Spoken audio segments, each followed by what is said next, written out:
All right, this is just to finish up the chapter since it's just a small section.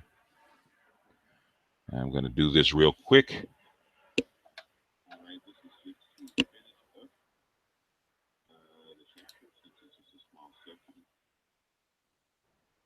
to do this real quick.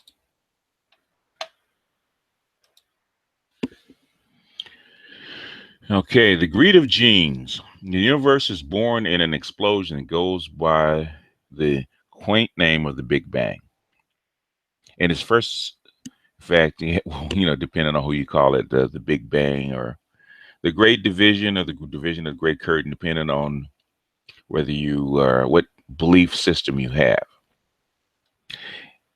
In its first second of existence, the newborn born cosmos began a habit it has never overcome. It started evolving.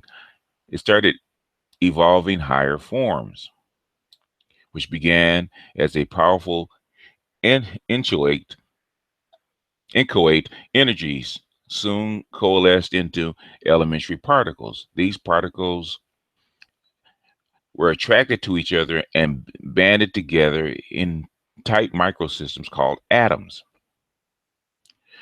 From nothingness and energy, matter in its simplest form had been born, obeying the rules of a magnetic square dance. Some atoms linked arms and do-si-doed into the void as molecules. The universe had taken another quantum leap up the stairway of complexity. Molecules spinning through the emptiness were drawn together by gravity into suns and planets. Voila, the universe lunged once more up the ladder of intricacy. It beautifully, mindlessly, in a beautiful, mindless way, nature was gracing, no, was degorging whole fresh batches of inventions. Then, on the face of at least one of the new planets, an assembly mechanism that used something even more wondrous than the power of gravitational or electromagnetic attraction arose for the first time. In the beginning, says Oxford University zoologist Richard Dawkins, in The Selfish Gene, the face of the earth was washed by primitive seas. Yeah, this is the atheist version of creation. But on the surface of those waters, lightning and sunlight knit together molecules of ammonia, water, carbon dioxide, methane to form the first organic substances. These substances sloshed inherently beneath waves, a slowly accumulating murky sludge. One day, the miracle occurred. Some ancient accident twisted a few of the organic clumps of atoms together into a new shape, giving them the property the universe had never seen. The molecular pretzel could make copies of itself, mindlessly attracted scraps of muck to its surface, quite accidentally, snapped the molecules it was embracing together like poppum beads. When the pretzel let the finished product go again, it had unwittingly made a mirror image of itself. The replica had the same property as its pretzel-like parent. Molecules of sludge were attracted to its surface. Each segment of surface would pull toward it a very specific atomic shape. So the replica's exterior acted like a paint by numbers canvas, drawing precisely the correct component to exactly the right spot. And this is all an accident. Something that they've never proven. It's an idea.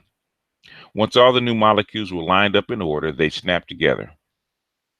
The result, yet another spanking new copy, ready to unpeel from its parent and drift away. The fresh-born copy, in its turn, would attract other wandering molecules to its face.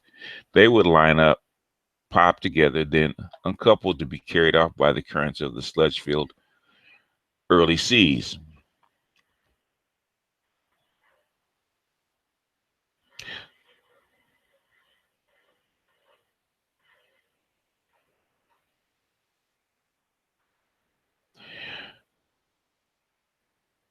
For eons, replicators would drift through the chemical soup of early Earth, casually copying themselves, but eventually the population of molecular Xerox machines would grow overwhelming, and the supplies of untouched organic sludge will begin to run short.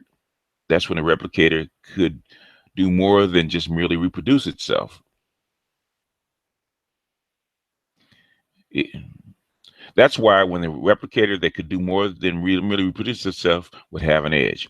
Replicators that could do more, says Dawkins, were those that learned to make copies from more than just raw sludge. They could take apart their competitors and reassemble the components for their own purposes, much like we do with plants and animals, in their opinion.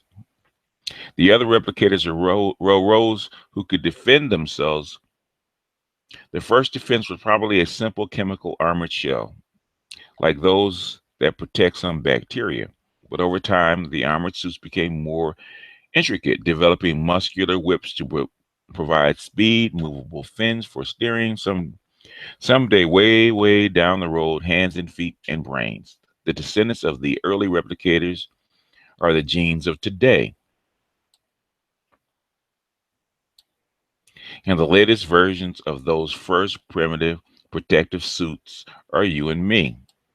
In other words, your skin. And the trillions of cells that you carry. There's another aspect of Dawkins' replicator that helps explain some of nature's more reprehensible habits.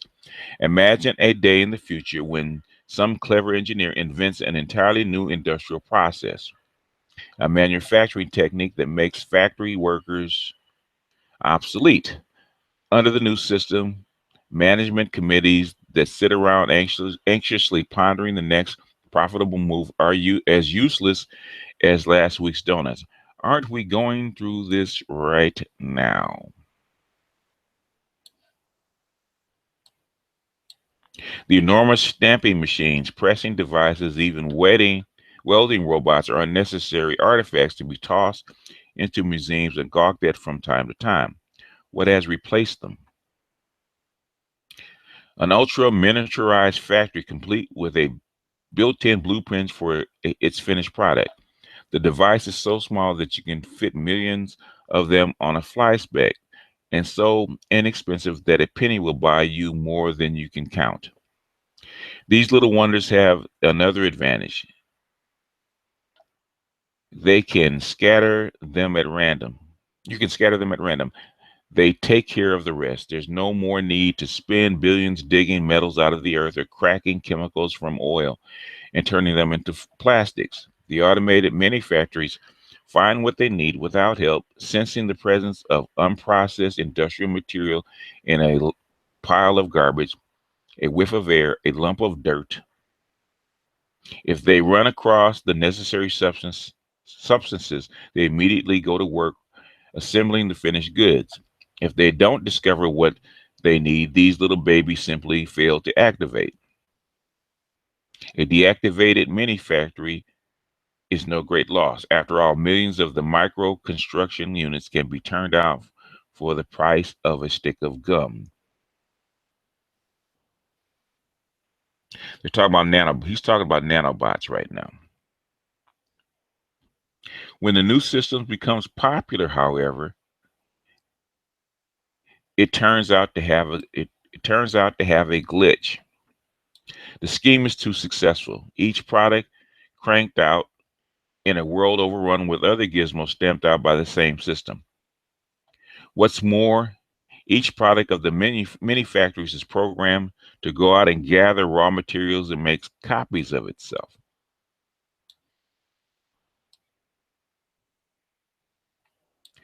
Suddenly, the fields, streets, kitchens, and garbage heaps are awash in bright new contraptions stumbling over each other in an effort to grab the stuff more contraptions are made of. And to put it bluntly, there simply isn't enough raw material to go around. He's talking about gray goo. Gray goo is the idea of exactly what he's talking about. Nanobots that make copies of themselves out of any material.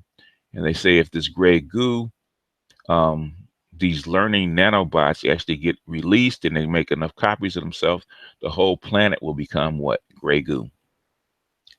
It doesn't take long before some bright designer endows his gadgets with a clever twist. The improved models speed up the raw material gathering process by pouncing on finished products from rival microplants, stripping them to pieces and using the parts as prepackaged parcels of raw industrial stuff.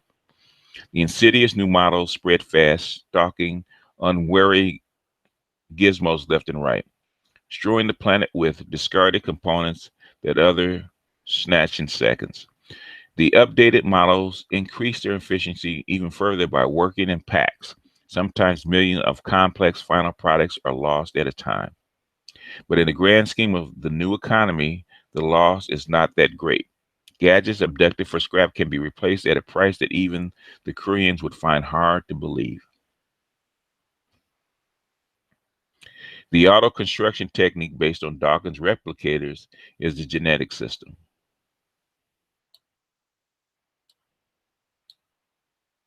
The genetic method's sheer efficiency is one of the primary reasons Mother Nature isn't nice. She doesn't have to be. For the last few billion years, raw materials have grown so scarce and finished goods so numerous that gizmos have scrambled through a mad dash to grab and disassemble each other. But the fact doesn't disturb Mother Nature at all. In fact, she's discovered that research and development is aided by the finished products competition. Just toss them out there and watch them try to outwit each other. Keep the clever and the flip Keep the clever and flip the unsuccessful into the circular file. From a million failures will spring the breakthroughs of tomorrow. The generative power of genetic process helps explain why we are so appallingly expendable in the eyes of the indifferent cosmos.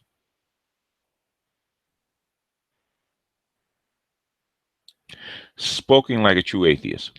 Our prehistoric cousin Neanderthal. Clever contraption.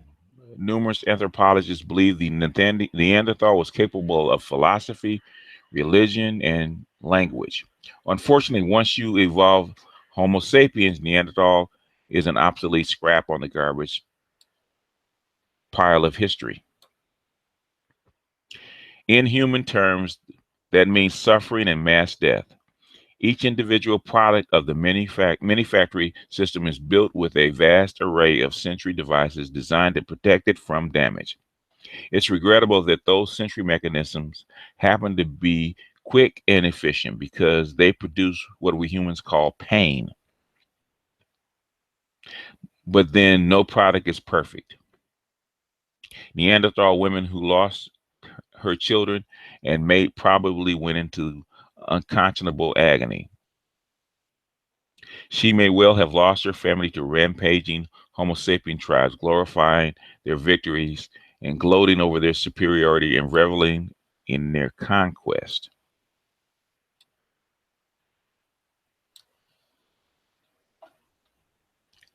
The ability to give speeches on glory, conquest, superiority, and nobility may well have been one of the features built into the latest model, our heroic ancestor, Homo sapien man. The new Homo sapiens concepts of nobility and heroism would have been great leaps forward. Why? They suited the hunger of genes. Dawkins, the selfish gene, rearranged the many the way many of those who deal with animal and human behavior see the world around them. One reason Dawkins said we tend to see ourselves and the creatures around us as the masters of our genetic endowment. But in reality, said Dawkins, we are merely servants. We are not using genes to achieve our own ends. Genes are using us. Gotta admit that's an interesting take. The idea had been anticipated by the English poet and satirist Samuel Butler in the 17th century. Butler had quipped that a hen is just the egg's way of making more eggs. If Dawkins is right, If you think about it, the hen is the way of making more eggs. The human woman is there to reproduce, right? In fact, I do believe if you read the Dune series, when the replicating machines are actually human females, and they turn the human female into one big machine. So the human female, the I think there's a race of men that turn the human female into a replicating machine for organic material. So if you read the Dune series, you'll find out that the replicators are females, or actually females. If you read the whole series, so what Dawkins is talking about had been talked about before. A hen is just an egg's way of making more eggs. A woman is a woman is just a replicator. Her womb is just a replicator. If Dawkins is right, humans and their social groups originated as mere puppets, complex tools of tiny molecules. You and I were fashioned as if we were cranes, dump trucks, and tanks, designed to be driven by a set of replicators. We are gatherers of raw materials operating at the behest of microscopic mini factories seated in the center of our cells. For our genes are infected with the overweening ambition. Their ultimate goal is to reproduce and in the process to overrun this world. They say that about wheat. The reason wheat is so nutritious is that wheat has somehow mesmerized human beings to grow more wheat. So basically, since it feeds us, the seeds feed us, and we harvest those seeds and eat it.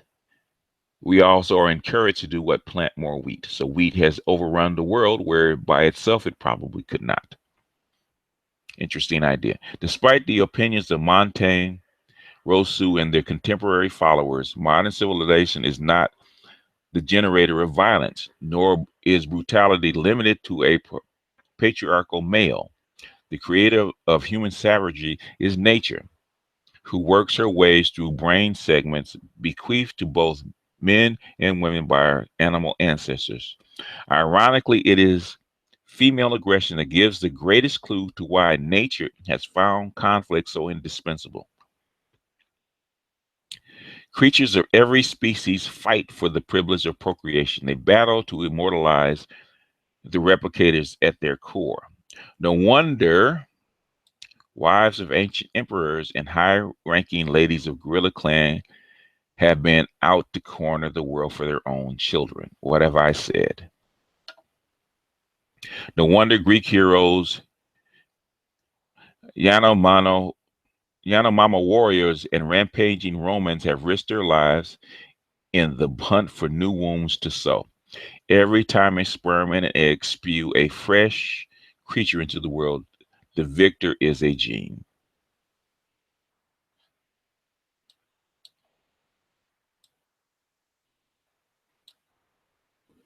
It is a different way to look at the world.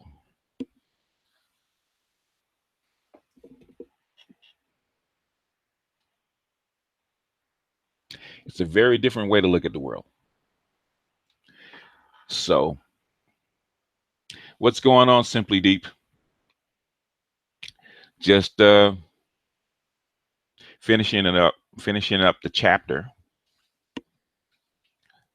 So I decided to do it live real quick since it was short. But this is a fascinating book. Whether you agree with it or disagree with it, it's a fascinating book. And especially because he focuses on the female, which is rare. Most times when we talk about this stuff, it doesn't focus on the female, and he's very female centric, which is why I love it for the women's channel. It's an insight to their own biology, maybe even their own psyche, because the psyche is driven, your internal psyche is driven by nature. Your internal psyche is driven by your biology. Now it is mitigated by your conscious mind. But at the core, if you don't understand the core of your nature, the core of your biology, then you can't understand what drives you and what your internal essence is. It actually goes further than this. This is just one aspect of it. Esoteric wisdom gives you a broader focus of it. What I'm saying is, but this brought it down to a concrete form where you can actually go through it and see the esoteric uh, roles played out, male and female, with basically the woman being the receiver of the material as a replicator, and the men giving the material, which is the sperm. And like he said, even this down to the point when he talked about warriors uh, on the hunt for new wombs to sow. They're looking for new vessels, and the women looking for material to actually corner the market for their children. It explains so much. So anyway, folks, I'm gonna cut out of here uh, until the next segment.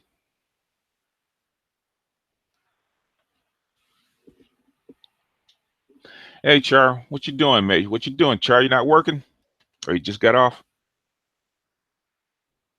This is just impromptu. This is nothing serious. I'm just finishing up the chapter, so I'm gonna jump off in a few minutes.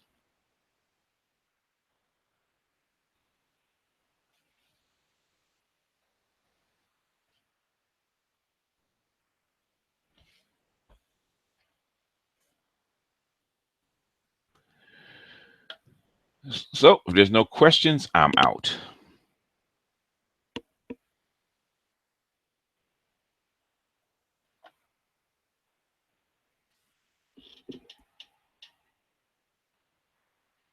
I hope everything checked out okay, Char. Oh, you're welcome.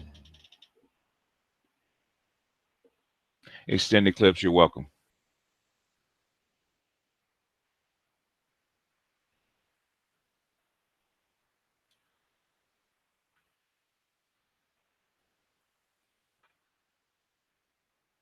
Real quick, go ahead, Universal Jones.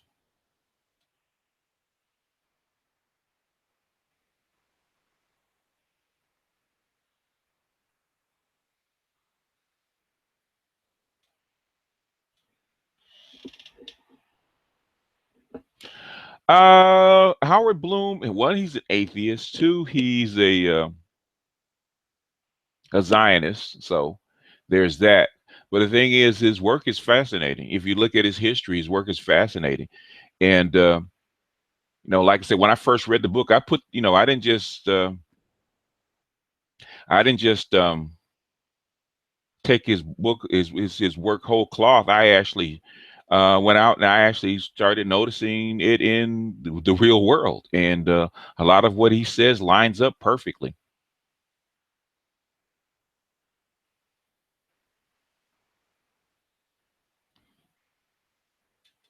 A lot of it. I hope American Male can't behave. You know him.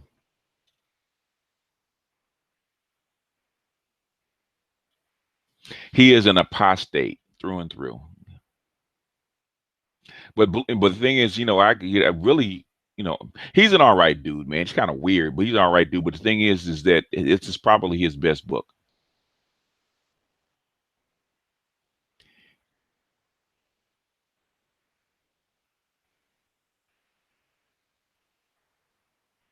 Yeah, this is probably his best book. What I'm saying is, you can see you see a lot. He coalesced a lot of this stuff. A lot of this stuff is actually used in pickup. In pickup in game, it's actually used. And this is where they get a lot of this stuff from, because he was one of the first people to actually publish this kind of stuff.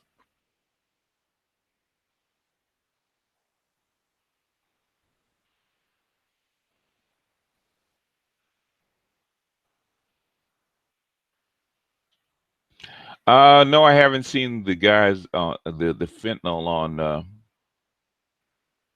on the video.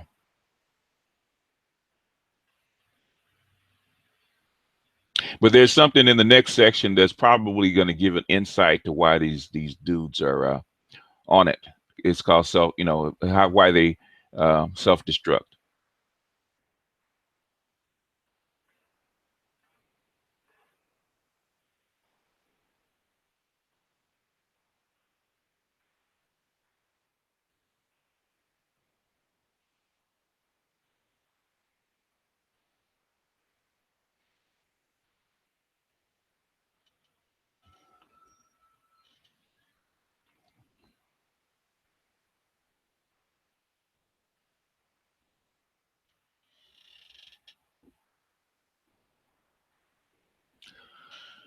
The art basically the artificial the what they call the synthetic um, marijuana, as they put it, is laced with opiates.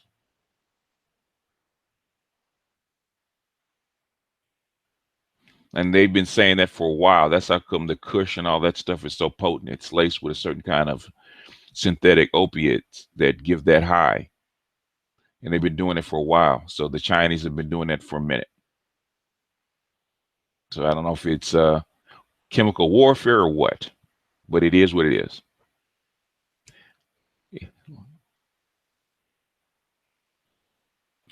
Anyway, folks, I just jumped on here to do this and put this up since it was the end of the chapter and the beginning of the next one. So I hope you guys are getting some value out of this. I figured it's probably better with my commentary rather than the dry book, but hope it encourages you to read the book, or at least listen to the book and actually go. Don't just think it's interesting. Go out and observe and see if people are actually acting like what he's talking about. Go actually and see if you can find it in the real world. And a lot of times it's fascinating how this stuff lines up, because it really does. Um, these themes replicate themselves in the real world. You can actually see it. I see it amongst my own children and their children, and how they when especially when the babies were small, they didn't cooperate. Each one was fighting for resources for their own child. And that's how come we had an internal battle between three women, because each one wanted their child to be special and get the resources. And I basically had to force them to cooperate. It's actually the men that actually got in and kind of gathered the children together and actually treated them, all three of my grandsons, equally. The uncles actually got together and treated the all three of the boys equally, and didn't see a difference in between them. But the women all wanted their child to be special, their child to be first, their child to be receive all the goodies. So I experienced this firsthand. I was trying to. It took a while, man. It took a long time, man. Talking to these chicks and talking to them to make sure to, hey, okay, they all have your DNA, so you're gonna have to. If you raise them, it's better if you raise them all together than if you cooperate in a clan, just like a human clan.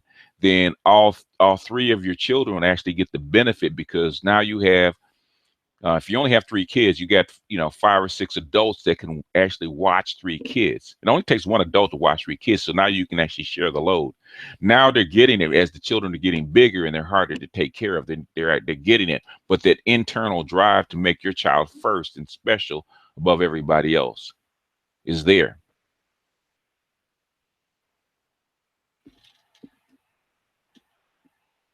Yes, the greed of genes. In fact, I don't know if you. It is something that that you see. It's internal. It's internal to the female. Okay, it's really internal to the female.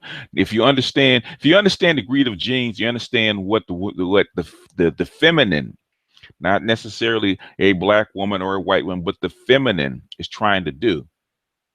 What the feminine is trying to do. It's trying to make copies of itself. It's trying to make sure that its copies actually um, are the ones that are dominant over everybody else's copies. And the feminine, the black females, are trying to give their offspring or their genes the best position so it can survive. And this, what he does is he illustrates this. It's not necessary. He didn't come up with the idea. He's not the inventor of the idea, but he illustrates it so elegantly. That's what I love about Howard Bloom. He's a communications expert. That's what that was his business. Okay, so he's very good at communicating these ideas.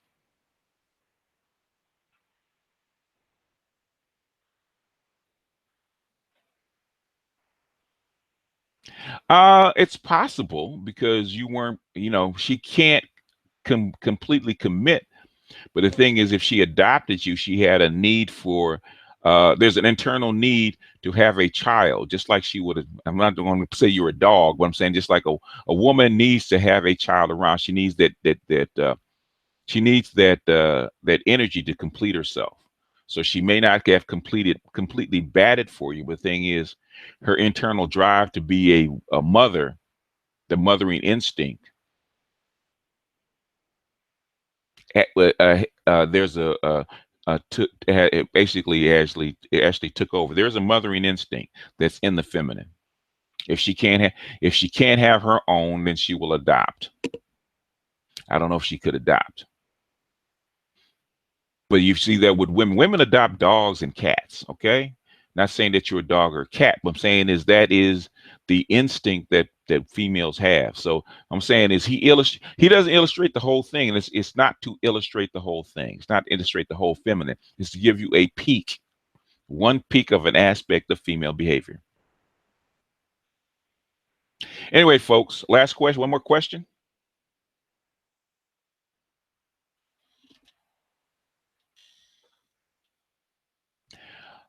Uh, no, it should never. It should really never go away. It just depends. Each situation is different. It does not gonna run after 18 unless she was using you their adoption to get money. I don't think that was the case. If so, if she raised you and she's bonded to you as a child, then she would still have a connection to you.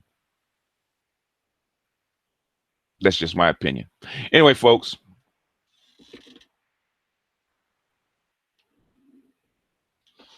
Well, yeah, a clan. Well, human beings are built. That's genetically coded. That's what the group is about. As we talked about the group, you're genetically coded to form groups. It is what it is. That's how you survived on the plains. Anyway, folks, I'm getting ready to get out of here. So I'll see you guys tomorrow, hopefully. So, like I said, it just dropped in. Hope you guys enjoy it. I hope you guys learned. Don't whether you enjoy it or not. I know some people that don't like it. Even people that are detractors. Take the information, apply it, and see if it works.